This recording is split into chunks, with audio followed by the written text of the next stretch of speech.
자, 이유를 만들기 위해서 특징을 부여한다고 그랬죠.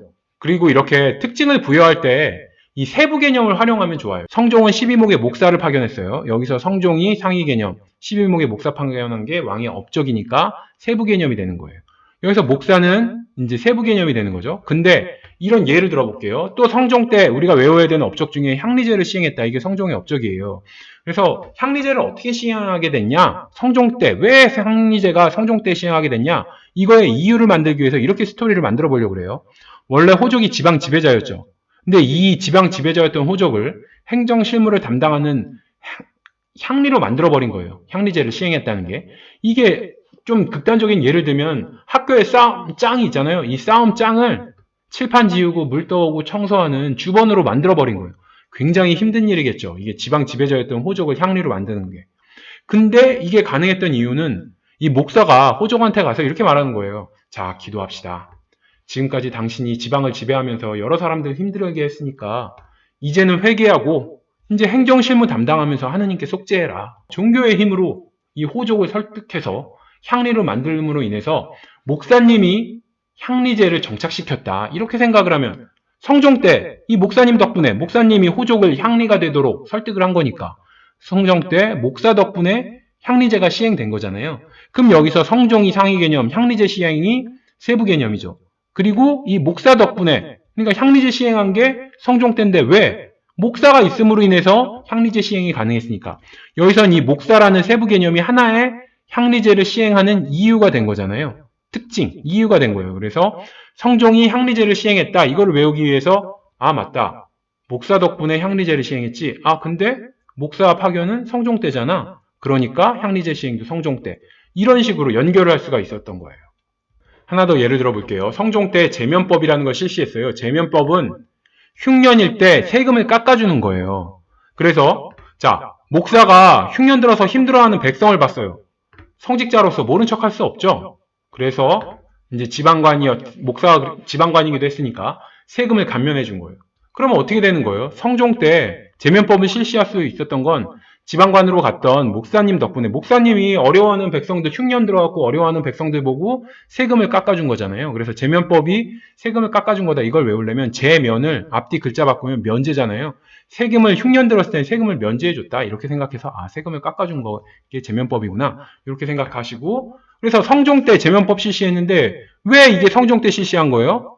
목사님 덕분에 목사님이 지방관으로 가서 흉년이 돼서 어려워하는 백성들 보고 세금을 깎아줬으니까 목사님 덕분에 제면법 실시할 수가 있었던 거예요. 그래서 아 제면법 실시는 목사님 덕분인데 목사는 언제 파견된 거예요? 성종 때 파견된 거니까 아 제면법 실시도 성종 때 이런 식으로 이 목사라는 아까 전에 세부 개념이 또 다른 세부 개념 제면법 실시라는 이 세부 개념을 이 성종 상위 개념과 연결할 수 있는 암기할 수 있는 하나의 특징 이유가 되더라. 자 성종 때 권한중보를 발행했어요. 이것도 이유가 없어. 왜 권한중보를 성종 때 발행했는지 몰라요. 단순히 그냥 외워야 돼. 아 성종 때 권한중보를 발행했지. 어떻게 외우냐? 옛날에는 그 당시까지만 해도 화폐라는 게 없었어요. 그러니까 목사님이 헌금을 받을 때 교회 이제 어떻게 받았겠어요? 그때 현물로 받아야 되는 거예요. 현금은 화폐가 없으니까 현물로 헌금을 받아. 닭 2마리, 달걀 5개, 고등어 3마리 이런 식으로 물건으로 헌금을 받은 거예요. 그러니까 얼마나 이게 관리하기 헌금 받을 때 힘들었겠어요. 근데 이제 성종은 목사님을 지방관으로 이제 부려먹은 거잖아요. 목사님을 이제 중앙에서 목회 활동을 해야 될 목사님을 지방관으로 파견했어요. 성종이 종처럼 부려먹은 거죠. 그러니까 목사님한테 미안한 마음이 있었어. 그래서 어떻게 했어요? 지방에 있는 지방관으로 고생하는 목사님이 헌금이라도 좀 편하게 걷게 하기 위해서 권원중보라는 최초의 화폐를 발행한 거예요. 화폐가 있으면 목사님이 헌금을 좀 더 쉽게 거둘 수 있으니까.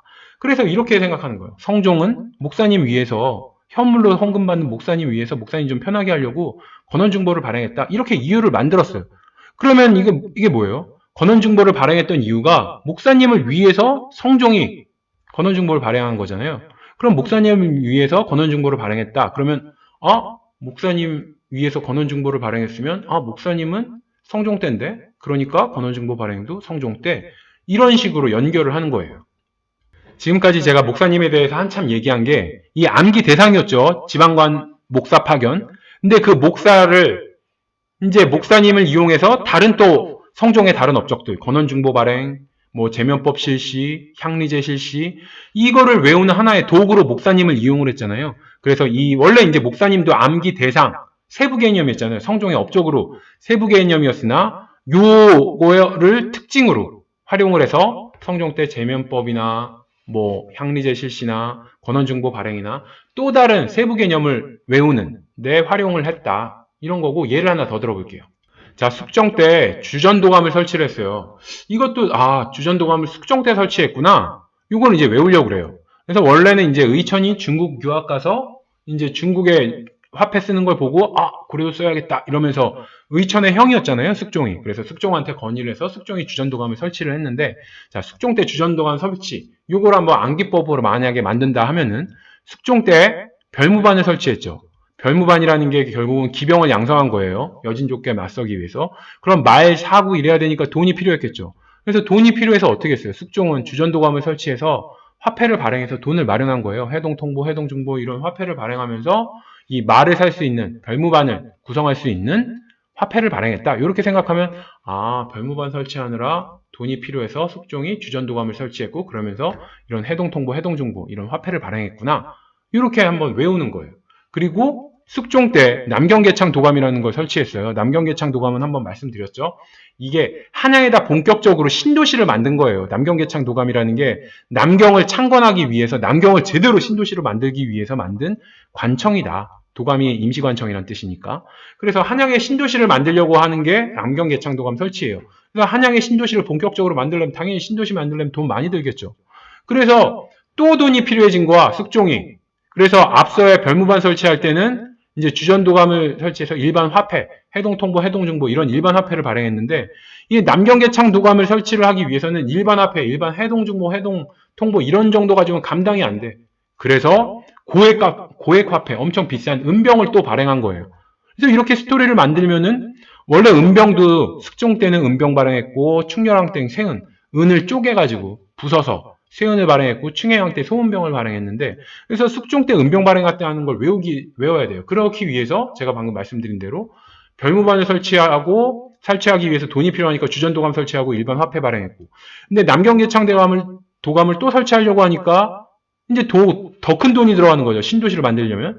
그러니까 일반 화폐로는 감당이 안 돼서 고액 화폐, 은병을 만들었 거다. 이렇게 생각을 하면서 숙종 때 은병도 만들었지. 이것도 외워지고 숙종 때 주전도감 설치를 외우기 위해서 별무반 설치, 남경계창 도감 설치 이거를 도구로 활용할 건데 이 별무반이나 남경계창 도감 때문에 돈이 필요해서 주전도감을 설치했다. 요걸 외우는 과정에서 맞아. 숙종 때 별무반도 설치했지. 남경계창 도감도 설치했지. 이것도 덩달아 같이 외워질 수가 있는 거예요.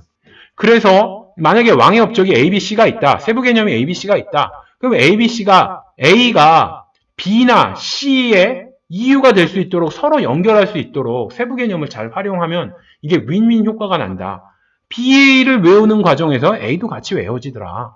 이런 특징이 있습니다. 그리고 암기법을 만들 때 또 하나의 팁은 스토리에 집중하자. 한민족은 굉장히 이야기를 좋아하는 민족이고 이야기는 기억이 굉장히 오래 남아요. 그래서 제가 진흥왕이 이제 상대든 거칠부를 고구려의 스파이로 보냈는데 고구려 승려한테 들켰다고 그랬죠. 근데 고구려 승려 해량이 그냥 조용히 눈 감아줬어요. 그랬더니 거칠부가 감사의 뜻으로 진흥왕에게 고구려의 승려 해량을 우리 신라의 국통으로 삼자 이렇게 건의해서 진평왕 때 국통이 됐다. 승려 해량이.